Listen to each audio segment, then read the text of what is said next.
Assalamualaikum warahmatullahi wabarakatuh. Salam sejahtera dan salam satu Malaysia. Sekali lagi anda bersiaran bersama saya Fariza Isa di dalam video bimbingan industri terbitan Center for E-Learning and Teaching. Kali ini kita bersiaran di Batu Cave, di mana terletaknya sebuah kilang milik anak Malaysia iaitu Fatihah Frozen Food. Untuk tahu lebih lanjut apa yang mereka buat, jom ikut saya. Baiklah, kita bersama kembali lagi dalam video bimbingan industri bersama saya Fariza Isa. Dan baiklah, kita sekarang berada di kilang Fatihah Frozen Food dan sebelah saya iaitu owner kepada Fatihah Frozen Food. Apa khabar Kak Fatihah? Sihat ke? Alhamdulillah, sihat. Okey, dan di sini kilang kita ni terletak di Batu Cave. Alright, mungkin Kak Fatihah boleh kongsikan bersama penonton kita di luar sana, pelajar-pelajar di sana, macam mana mula-mula sekali Fatihah Frozen Food ni ditubuhkan? Sebenarnya Fatihah Frozen Food saya bermulalah kira ditubuhkan tahun 1994. Sebelum tu kita bermula secara kecil-kecilan di rumah. Sebenarnya zaman sekolah dulu lagi dah minat berniaga, masa tu umur dalam 17 tahun.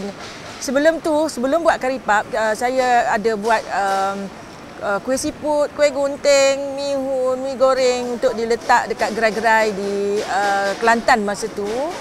Dan apabila habis belajar SPM, saya mula buat kari pap yang biasalah, kari pap pusar yang belum frozen lagi masa tu, buat kecil-kecilan kat rumah dengan pakai dapur minyak aja. Masa tu mak tak bagi pakai dapur gas dia. Dan kita pakai dapur minyak yang mak bagi dan bangun pagi buat kari pap hari-hari. Tak belajar daripada mana-mana dan orang tua zaman dulu, jiran-jiran ke makcik-makcik pun tak nak ajar. Tak nak ajar buat kari pap. Jadinya kita pun kerana minat tu bukalah, belilah. Zaman dulu kan ada paper berita harian keputusan, ada resipi. Buka tengok apa semua cara-cara. Kalau ikut kata kawan-kawan dengan makcik-makcik saudara-saudara, dia orang kata pakai lemak sayur untuk buat lemak kambing untuk buat kari pap pusar. Tapi kerana kita minat juga, pergi je buat cari lemak kambing mana dekat pasar. Orang semua tergelak, orang kat pasar tergelak, mana ada lemak kambing? Rupanya lemak sayur, bukan lemak kambing.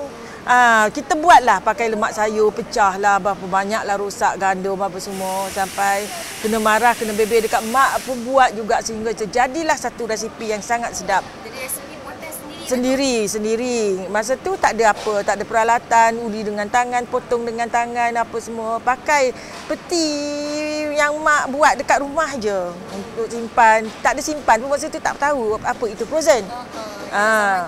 Zaman dulu tak kenal frozen food macam mana. Buatlah biasa-biasa. Malam tu buat, goreng dulu sikit. Lepas tu pagi tu panaskan balik. Buatlah bubur dan tupperware. Daripada situ pun kata sebab minat niaga. Kari pap zaman dulu harga 20 sen je.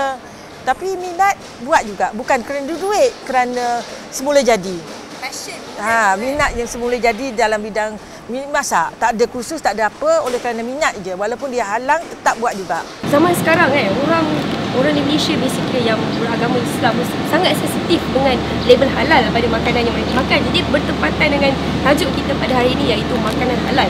Jadi bagaimana Kak Fatihah berusaha untuk mendapatkan standard halal tu? Sebab senang nak dapatkan standard halal tu. Ceritakan sikit. Sebelum ni memang produk-produk Fatihah dihasilkan di rumah dan beralih kepada rumah kilang kecil dan kilang besar, di mana agak susah jugalah untuk dapatkan sijil halal. Once kita dapat pindah ke kilang industri makanan di Batu Cave ni, kilang kita dah proper dan flow halal apa semua, kita ikut semua keperluan halal untuk dapatkan sijil.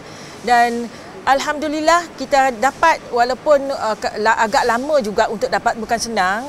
Sebab kena ikut sistem dia dengan flow dia, SOP dia, dan alhamdulillah kita dapat sijil tu. Dan dengan adanya halal, kita dapat increase sale kita, boleh meningkat 100% sale kita. Sebelum kita tak ada sijil halal, kita nak masuk supermarket tak dapat, kita nak masuk ke hotel tak dapat, banyak terhalang. Rupanya halal ni ada hikmah yang tersendiri di mana kita boleh ekspor, kita boleh masuk semua pasaran dengan adanya sijil halal. Tanpa halal, produk-produk yang ada tak ke mana. Jadi setakat ni dah berapa banyak negara telah Fatihah Frozen Food pergi? Setakat ni kita dah ke Paris, Jerman, Dubai, China, Brunei, Singapura, dan insya-Allah dalam perancangan untuk masuk ke New Zealand, Australia dan ada dalam permintaan daripada Manila. Oh, jauh tu. Jadi boleh kata dalam Southeast Asia, Asia Tenggara ni saja dah banyak macam frozen food pergi kan. Ya, dalam semua tu banyak tu dalam bukan dalam perancangan, dalam orang kata dalam tengah deal untuk masuk pasaran sana, dan untuk masuk ke pasaran luar negara bukan senang. Pelbagai cabaran dan dugaan kita terpaksa hadapi sebab ialah nak masuk negeri orang ada undang-undang tersendiri. Bukan ikut undang-undang Malaysia, kena ikut undang-undang dia. Di mana packaging pun terpaksa diubah, dibuat ikut keperluan. Jadinya makanan halal ni bukan saja boleh dikonsum oleh orang Muslim saja, tapi juga non-Muslim juga boleh menikmati sama-sama makanan halal kan. Even negara China pun sangat suka makanan-makanan halal di mana diorang tak yakin dengan produk-produk di sana. Sebab halal ini berkaitan dengan kesihatan. So kalau kebersihan tak ada dengan yalah makanan Cina, tahulah je macam mana nak kilang kena proper. Jadi dia yakin dan percaya terhadap halal yang dikeluarkan oleh JAKIM. Okey. Baiklah, mungkin Kak Fatia boleh kongsikan selama 32 tahun dalam industri makanan dan juga frozen food ni kan. Ya, apakah cabaran yang mungkin dihadapi oleh usaha baru IKS yang baru nak menapak dalam industri makanan ni? Untuk ni memang cabaran memang banyak. Boleh kata cabaran tu kadang-kadang masalah setiap hari pun ada. Tapi boleh diselesaikan. Apa-apa masalah diselesaikan walau setengah-setengah tu mengambil masa yang agak lama. Untuk pengusaha-pengusaha baru bermulalah daripada kecilan, walaupun ada duit banyak mana pun, yang penting ilmu dulu. Kena untuk usahawan baru sekarang kan dah banyak agensi kerajaan bagi kursus-kursus untuk bisnes. Lepas tu buat kecil-kecilan. Kalau boleh buat dekat rumah dulu, dan setiap usahawan nak jadi usahawan ni ilmu kena ada. Macam kita nak buka restoran contohnya. Sebagai kita owner, kita kena tahu. Kita kena tahu masak. Kita tahu apabila ada timbul masalah, pekerja berhenti, pekerja cuti ke apa semua, kita boleh masak anytime. Boleh masak. So macam juga frozen food. Kita kena ada ilmu dalam diri kita dulu nak buat macam mana, contoh buat kari pap, buat popiah, samosa. Kita kena R&D. R&D pun walaupun kita ada food tech tinggi mana pun diorang, tapi diorang belajar tak sama. On paper tak sama dengan kita dalam bidang production. Tak sama. Kena perlu buat R&D untuk hasilkan produk yang terbaik. Walaupun kita ikut resipi, kita tak boleh ikut 100% resipi. Kita kena ubah suai untuk menjadikan yang paling terbaik. Tak boleh kita berniaga ni tak boleh syok sendiri. Itu masalah orang-orang kita. Semua orang boleh buat kari pap, tapi sedap tak sedap aja. Diorang ni kadang-kadang style buat aja. Asal buat. Mungkin taste diorang tu mungkin dah bagi diorang dah sedap, tapi kita bukan kena ikut taste kita. Kita kena bagi ramai orang makan produk kita, dan kita akan ubah. Apabila dapat komplain, kita terima dan akan ubah sehingga menjadi yang terbaik. Barulah customer kita tak putus beli dan beli dan beli. Jangan makan sekali tak sedap dah tak beli. Betul, kita nak keep coming customer. Yes. Yang penting kualiti itu penting. Betul. Jadi mungkin Kak Fatia boleh ceritakan lagi kan. Tadi kita bercakap pasal produk. Mungkin kita nak belajar tentang consumer behaviour, itu sikap ataupun cara pembelian customer kepada produk Kak Fatia. Jadi selama 32 tahun ni mungkin boleh ceritakan apa dia punya behaviour? Apa yang kita dapat reaksi daripada customer, dah diorang daripada setengah tu daripada kecil lagi, daripada muda lagi, dari zaman alam pekerjaan sehingga pencen. Diorang memang selalu makan produk-produk Kak Fatihah. Tapi apabila selalu makan, diorang kata dah boring lah, asyik Fatihah aja. Benda yang sama aja. Diorang cuba tukar kepada produk lain, beli juga kari pap. Tapi apabila pergi kepada produk lain, dia beli kemungkinan lah, bukan semualah tak sedap. Last balik pula kepada Fatihah. Bercerai, rujuk balik. Ibarat macam itulah. Macam itulah, tak boleh tinggal Fatihah, mesti ada dalam freezer diorang. Dan bukan sikit diorang beli. Dan setengah tu membesar dengan produk-produk Fatihah daripada sekolah rendah, daripada kecil hingga ke masuk universiti. Kak Fatihah dapat feedback daripada satu customer di Brunei. Dia masa tu kecil lagi Fatihah masuk di Brunei, dan sekarang masuk habis dah diploma belajar, masuk universiti semua. Dan apabila jumpa saya, dia cukup gembira. Dia kata dia membesar dengan Fatihah frozen food. Dan memang cukup bangga, macam artis pula kita suruh sign autograf diorang. Jadi returning customers tu adalah kerana kualiti yang terdapat. Kualiti kita walaupun harga misalnya kulit popiah kita pakai yang terbaik, walaupun harga dah 3-4 kali naik, dah lebih 4 kali, lebih 5 kali dah naik. Tapi kita tetap pakai yang terbaik walaupun dalam pasaran ada yang murah, lebih murah, saya tak compromise on the quality. Kita berniaga ni jangan duk penting duk nak kira nak kaya, nak untung banyak sebab makanan tak untung banyak apabila pergi ke tahap kilang. Apabila kita tapi by volume. Apabila pergi taraf kilang by volume pula kita dapat untung. Tapi apabila kita buat dekat rumah kecil-kecilan, untung tu tak ke mana dapat duit kat kita, poket kita. Kos pun rendah. Sebab kita pun duduk rumah tu kat sewa ke rumah sendiri ke apa tak ada kos. Duit yang dapat masuk poket. Kak Fatihah pernah dapat sale 3 hari RM7,000 dengan produk popiah dengan samosa je. Di rumah sahaja? Ya, untuk 3 hari RM7,000. Masa tu tak ada saingan dalam frozen food. Kita buat delivery, office delivery daripada 1 biji motor kepada 2 biji motor dengan packaging plastik biasa saja. Tak adalah stiker-stiker pun tak ada. Tapi berkembang maju. Masa tu Perdana Menteri kita pun PM, dia masuk IJN, dia orang hospital datang beli. Bagi makan dekat PM kita dan masa buat dekat rumah juga cara kecil-kecilan mendapat perhatian Istana Brunei. Mendapat dari perhatian pembesar-pembesar negara termasuk Datuk Mustafa Muhammad.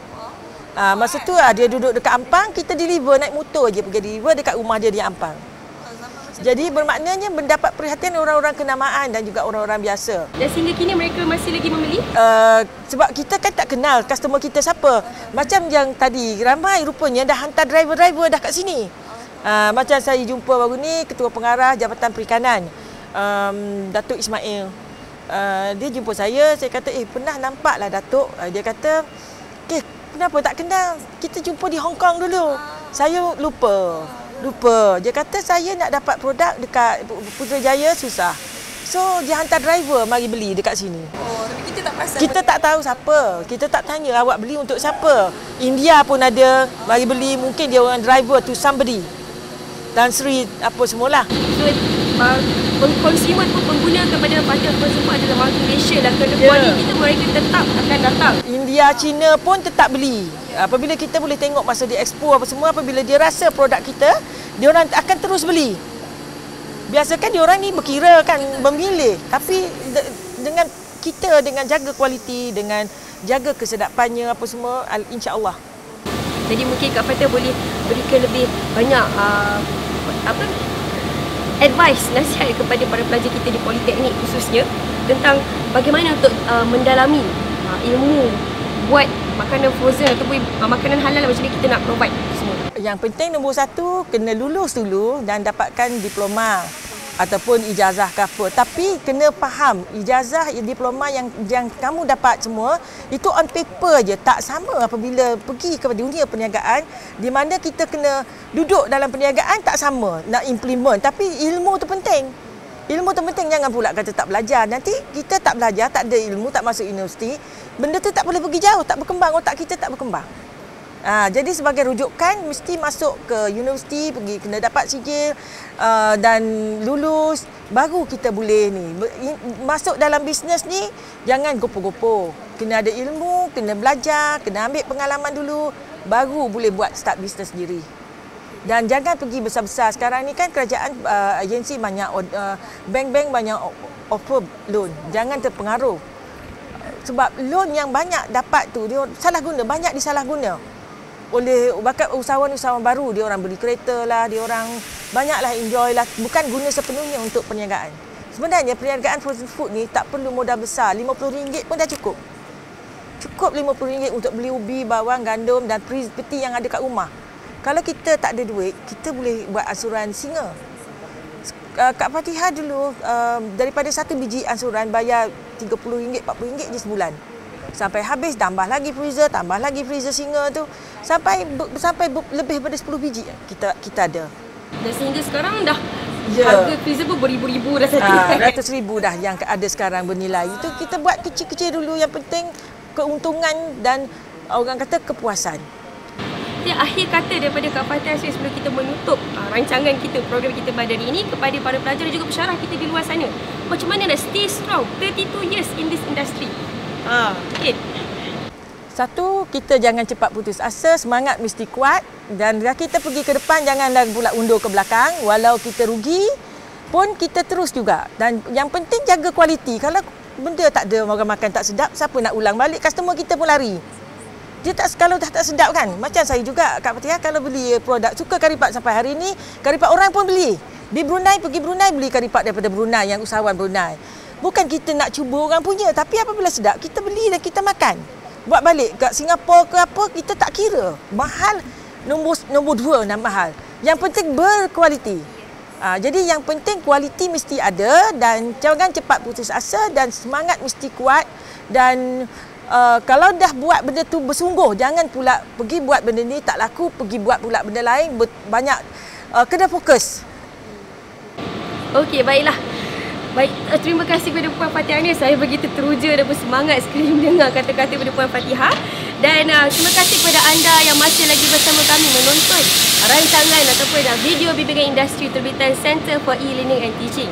Dan untuk itu, kita berjumpa lagi selepas ini. Saya Farzah Isa. Assalamualaikum.